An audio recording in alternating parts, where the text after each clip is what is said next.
So so parabola எப்படி வரைகிறதுன்னு இந்த கொஷினில் பார்ப்போம். ஸோ இதில் வந்து பேராபோலா ட்ராய பேராபோலான்னு கொடுக்கல, பட் ஆனால் டெஃபினிஷனாக கொடுத்துருக்காங்க. அந்த distance from the focus from the director is 60 mm. Trace the path of a point which moves such that its distance from the focus is equal to the distance from the directrix.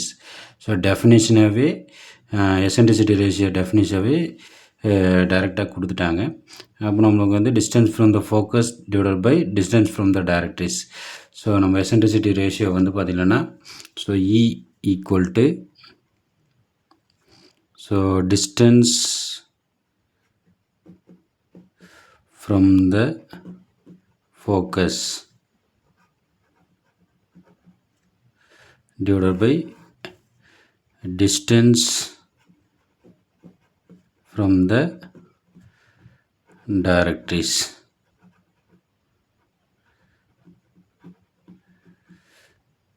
அப்போ இது ரெண்டுமே ஈக்குவல்ட்டாங்க. இதை எக்ஸ்ன்னு எடுத்தோம்னா இதையும் எக்ஸ்ன்னு எடுப்போம். அப்போ நம்மளுக்கு வந்து எக்ஸ் கேன்சல் ஆகிடும். ஸோ 1. அப்போ எசன்ட்ரிசிட்டிஸ் ரேஷியோ வந்து 1. அப்போ 1/1. அப்போது 1 division divided by 1 division. So focus to vertex வந்து 1 டிவிஷன், வெர்டெக்ஸ் டு டைரக்ட்ரிஸ் வந்து 1 டிவிஷன். அப்போ இரு சம பகுதியாக அந்த டைரக்ட்ரிஸ் டு ஆக்சஸ் லென்த்தை வந்து பிரிக்கணும். ஸோ ஃபஸ்ட்டு எடுத்தோடனே you have to create an a directrix line. So D mark பண்ணிக்கிறோம். ஸோ அதுக்கடுத்து இதில் மிட் பாயிண்ட் எடுத்து you have to create an a horizontal line. So horizontal line வந்து கிரியேட் பண்ணிக்கிறோம். So focus to directrix distance கொடுத்துருக்காங்க 60 mm. So இந்த mid பாயிண்ட்லேருந்து focus distance வந்து 60 mm மார்க் பண்ணிக்கிறோம். ஸோ இந்த பாயிண்ட் தான் ஃபோக்கஸ். ஸோ இதில் பார்த்திங்கன்னா 1 டிவிஷன் தான். அப்போது ஃபோக்கஸ் டு டைரக்ட்ரிஸ் வந்து 60 mm. அப்போது 1 டிவிஷன் வந்து ஸோ 1 + 1, அப்போது 2 டிவிஷன். அப்போது 60 divided by 2, அப்போது 1 டிவிஷன் வந்து 30 mm. அப்போது இது 2 டிவிஷனாக பிரித்தா போதும். அப்போ 30 மார்க் பண்ணணும். இந்த பாயிண்ட் தான் vertex point. So vertex point ஹரிசாண்டலாக ஒரு லைன் கிரியேட் பண்ணுறோம்.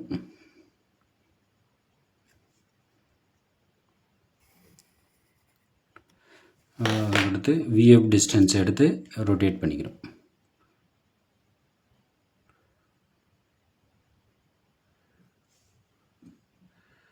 இந்த விஎஃப் டிஸ்டன்ஸை மார்க் பண்ணி ஸோ இங்கே ரொட்டேட் பண்ணிக்கிறோம். ஸோ விஎஃப் எடுத்து கட் பண்ணிக்கிறோம். ஸோ அந்த பாயிண்ட் வந்து விஎஃப் டிஸ்டன்ஸ் எடுத்து ரொட்டேட் பண்ணிக்கிறோம். ஸோ இந்த பாயிண்ட் வந்து என்னு, இந்த பாயிண்ட் வந்து mid point M. So MN வழியாக you have to create an a governing line. So எலிப்ஸும் பேராபோலாவும் ஹைப்பர்போலாவும் மெத்தட் வந்து சேம் தான். இந்த எசன்ட்ரிசிட்டி ரேஷியோ எப்படி பிரிக்கிறோமோ அதுக்கு தகுந்த மாதிரி கர்வ் வந்து சேஞ்ச் ஆகும். ஸோ இது வந்து கவர்னிங் லைன். ஸோ அப்போது இதை ஈவனாகவும் பிரிச்சுக்கலாம், அன்ஈவனாகவும் பிரிச்சுக்கலாம். ஸோ இப்போது இதை நான் 1 10 10ஆக பிரிச்சுக்கிறேன், ஒரு 4 டிவிஷன் பிரிச்சுக்கிறேன். ஸோ கர்வ் வந்து எண்டு வந்து முடிவுறாது. அப்போ அதனால் ஸோ 10 10ஆக பிரிச்சுக்கிறேன். 4 டிவிஷன் இல்லை 5 டிவிஷன் போதும். அதுக்கு மேலே எக்ஸ்டெண்ட் பண்ணியிருந்தால் எக்ஸ்டெண்ட் ஆகிட்டு போயிட்டே தான் இருக்கும். அப்போது வெர்டிக்கலாக அந்த லைனை மார்க் பண்ணிக்கிறேன். So 1 2 3 4 and 5.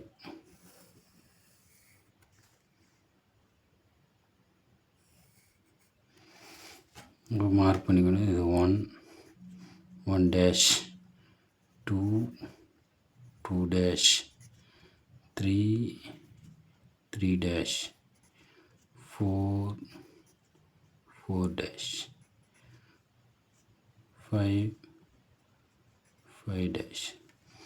அப்போ F is the center point.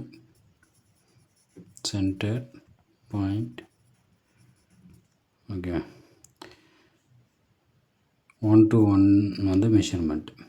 So காம்பஸில் measure பண்ணுவோம். 1 to 1, 2 to 2 dash. ஸோ எந்த லைனை மெஷர் பண்ணுறோமோ அந்த லைனில் கட் பண்ணும். 1 to 1 டேஷை மெஷர் பண்ணுறோம்.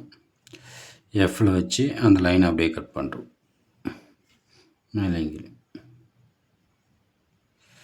அடுத்து 2 to 2 dash மெஷர் பண்ணுறோம். 2 to 2 dash மெஷர் பண்ணுறோம். எந்த லைனை மெஷர் பண்ணுறோமோ அந்த லைனை கட் பண்ணுறோம்.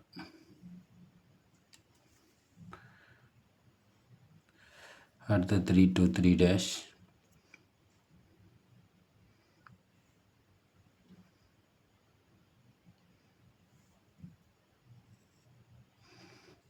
அடுத்து 4 to 4 dash.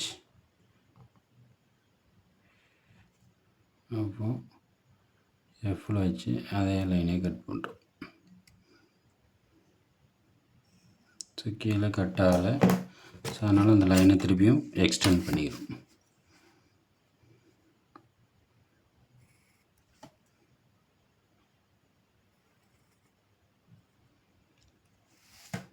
ஸோ அந்த பாயிண்ட்டை மார்க் பண்ணிக்கிறோம்.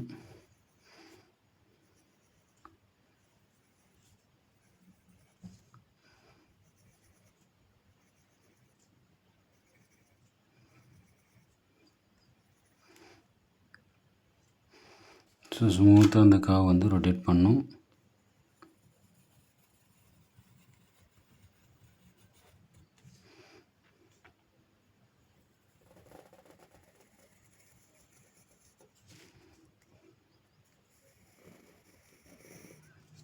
ஸோ அந்த point P1, P2, P3, P4, இது P5, P6, P7, P8. So இதுதான் பேராபோலா கர்வ்.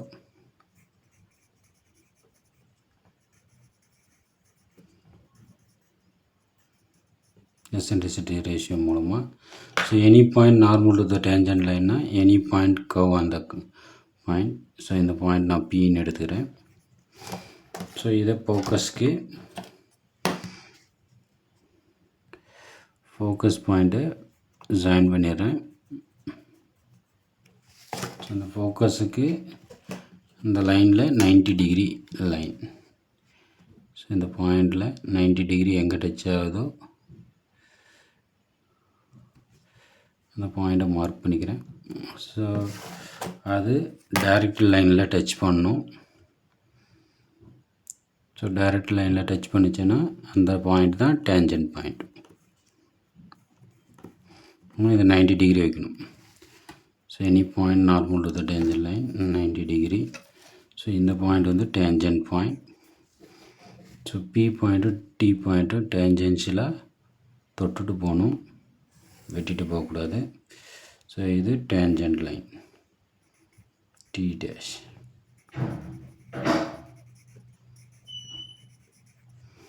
ஸோ இந்த டேஞ்சன்ட் லைனுக்கு யாடு கிரியேட் ஆனிய நார்மல் லைன்.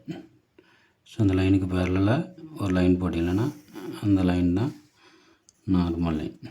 டேஞ்சன்ட் லைனுக்கு பேரலாக வைக்கணும் ஸ்கேலை. உள்ளே இருக்கிற லைன், இந்த லைன் பேரலாக வைக்கணும். அதை வச்சு நம்ம 90 டிகிரி லைனை க்ரியேட் பண்ணிடலாம். இது நார்மல் லைன்.